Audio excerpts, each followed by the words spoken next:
Pete Boonstra, you're the principal of Illiana Christian High School. How long have you been here? I've been here 14 years now, as a matter of fact, coming up on 15 years, so it's been a good long time.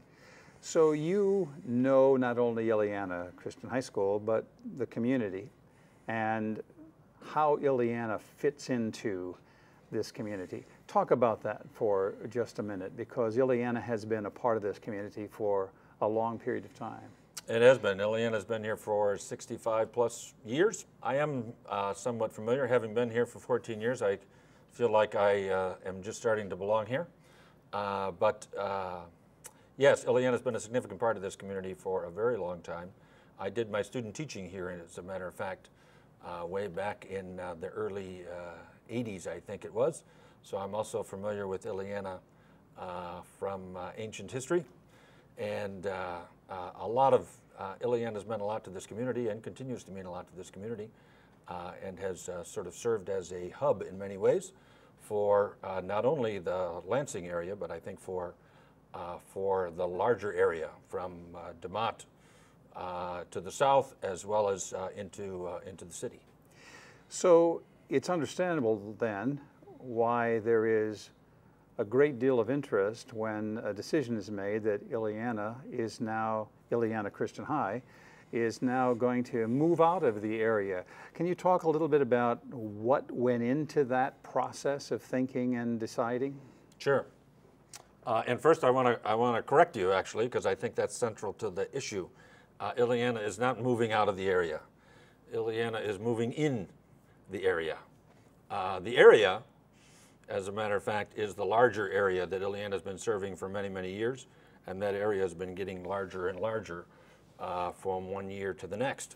And so that's one of the reasons why you mentioned from DeMott all the way through the south suburbs. Sure, absolutely. And that's critical to this decision-making process. Right, and I understand that, folks who live in Lansing think that we're moving out of the area because they're accustomed to having Illiana in their town. So I get that, I understand that completely. But certainly for us at the school, we don't so much view what we're doing as leaving as we are simply putting the school in a position where it will be able to better serve the large area that it has been serving for many years and continues to serve. And that area has been growing also over the years. And certainly a large number of our families are not just from Illinois, but also from Indiana, about half and half, as a matter of fact. So these are factors that have led to the school concluding that as we need a new facility, we may also need to find a new location within this region in order to better serve the people all around here. Now, to help people understand how Illiana as an organization is structured, there is the academy model, which is board-driven or personality, or it's a private academy type thing. But Illiana has always said we are a parentally controlled school. So can you talk a little bit about how, let's say, families and the board were involved in this decision-making process? Sure. Illiana is a very interesting model academically, because it is not controlled, for example, exclusively by a board, nor is it controlled entirely by even a group of families, or is it controlled by a church, as a parochial school might be. So it is actually under the authority of an association, and that association voted recently by a margin of 70% that it was time to build a new school in a new location. And so with the direction really given us by that association vote, which was a very strong vote, a vote of 70% sent a very clear message, I think, to my school board that this is the direction that we want to go for the association, and then of course all the families that we serve. Now, I have to be just blunt for those who have been a part of, let's say, this community, the religious or Christian community for some time, going back to the old Roseland days and the movement, let's call it white flight, from the inner city of Chicago now to Northwest Indiana. Is this really just a big cover-up for kind of white flight and this whole association is now getting out of here? Very fair question. I think there's several things that need to be understood to address that question. First of all, this school didn't leave Roseland. This school has been here all the time. So in terms of this being part of an ongoing history of white flight, that's probably not a fair assessment of what the school's history is really about. The school has been located where it is right now for its entire history. Certainly some of the folks who live around here may have once lived in Roseland, but many of the folks who established this school sort of started out here, having come from all sorts of other places around the world, perhaps, but also other places in the Chicago area. And secondly, then I think it's also important to understand that the school has been very intentional about embracing the diversity of the region. And I understand that in terms of immediate location, that the school is moving from a community that has a larger African American population, and we're moving to an area that is has a lesser African American population.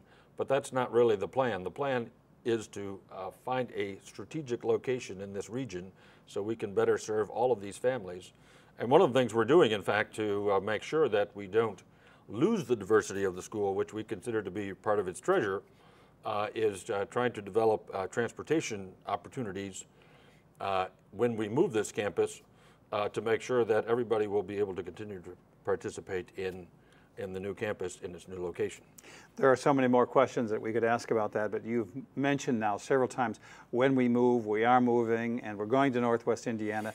But we haven't talked about timing of that. Is this happening like this fall or next year? When is this all happening? Yeah, that's a very good question, and I thank you for asking it because it's something that I think a lot of people are curious about and have been wondering about. When the decision was made by our association to move forward, there was, I think, immediately an understanding that we're going to move immediately, maybe next week.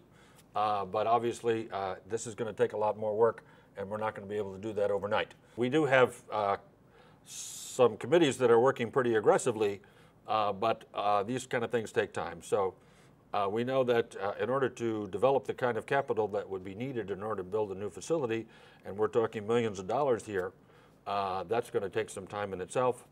That's probably going to take about 18 months, I think is our current estimate. To do the capital. Just to do the capital campaign, to do the fundraising that's necessary in order to make this thing go. And then, of course, while that's going on, we're going to be working on the design of the new campus, making sure that it is going to be able to accommodate 21st century learning practices, which are a little bit different than maybe the way this school is built. So that design work then will enable us, when the campaign is complete, to be able to then move ahead with the actual construction, which will take at least 18 months. So 18 plus 18 months would lead us into 3 years. That's, of course, assuming that everything goes swimmingly, and that doesn't always happen. So it looks to me like we could be moving into this new campus as early as 2017 or 18, somewhere around there. So that, in one sense, takes the pressure off, the concern off for parents or family or even a community that is thinking about what would it be like not to have Illiana here. There is time for both the school and the community to adjust to some kind of other presence here. Or will there remain a remnant of Illiana Christian here on this property? That's not the plan. The plan is to move the whole school because one of the things that's critical to the school, of course, is this is a community, and we want to keep this community together. So we're not making plans to split that community into two separate schools in any way. Now, exactly what becomes of the campus that is left here hasn't been determined yet, and like you say, we've got 2 or 3 years to try to figure that out. The board has been authorized by the association to sort of find a good and appropriate use for this campus, that's going to be in the interest of the new campus and Illiana.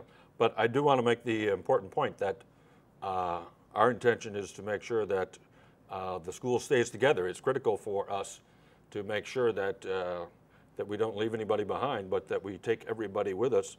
And again, we're not really thinking about this as moving away. We're thinking about this as moving into a better location to better serve the broader region that we have been serving. And I understand that it's going to feel like we're leaving for those who have been living next door.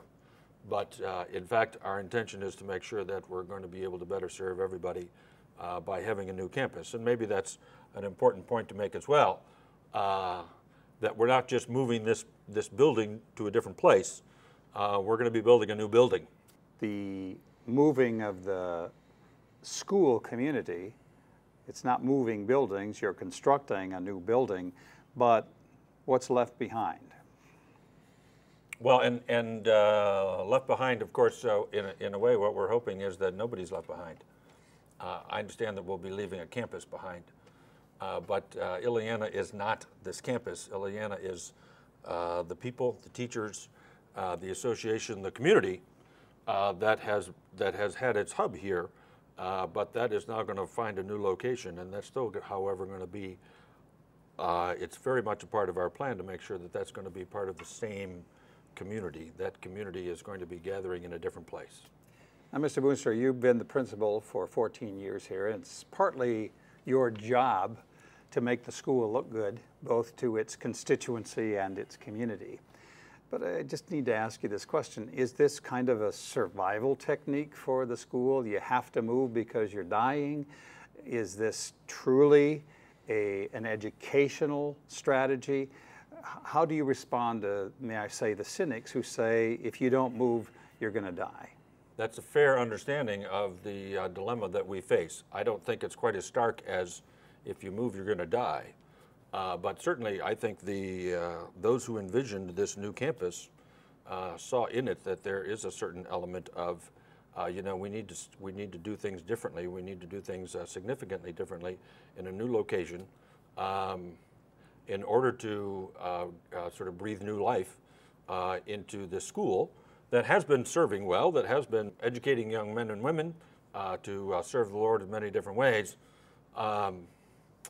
But in a new campus, we are envisioning that there will be more people who will want to become a part of that, and some of that is just the need to enhance facilities. Facilities here, while we haven't outgrown them in the sense of outgrown them by number, I think we have outgrown them in the sense that educational needs for the school community are different and greater than we can meet here. Both facilities, technology, and you are very much landlocked here, and the structure is 60-some years old, is that correct? Right, we're 60-some years old in different parts, and it's been added on in different years, so even just the way in which the building has been built over those years has made it a difficult facility to work in.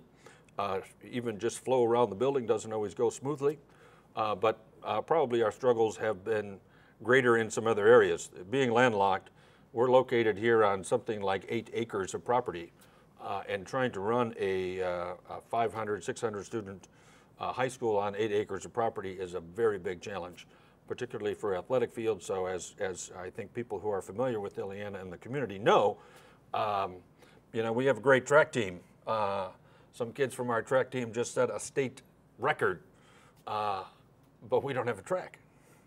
And so we're always begging and borrowing from others, and we enjoy the accommodations that others have made for us. But it's time for us to have our own facilities that are going to be able to adequately serve not only today's needs, but also in the future. Technology needs, and even just the arrangement of classrooms. Things have been added on here willy-nilly over the years, and it's time for us to have a building that is built for the size of school that we have today. Well, Mr. Boonstra, thank you for taking time to at least address some of the questions. And with your permission, we'd like to come back periodically and check up with you on how things are going, both in the planning phases and the ultimate moving phases. But in the meantime, what are the big concerns that you just simply would like to address to the community? There are some questions and misunderstandings, but just talk to the Lansing or this South Side region here for a moment and let them know what is on your heart as a school. Sure, and there are a couple of things. One is I think it's very important that, that everybody, including those folks who are living right here in Lansing, understand that we are not leaving Lansing.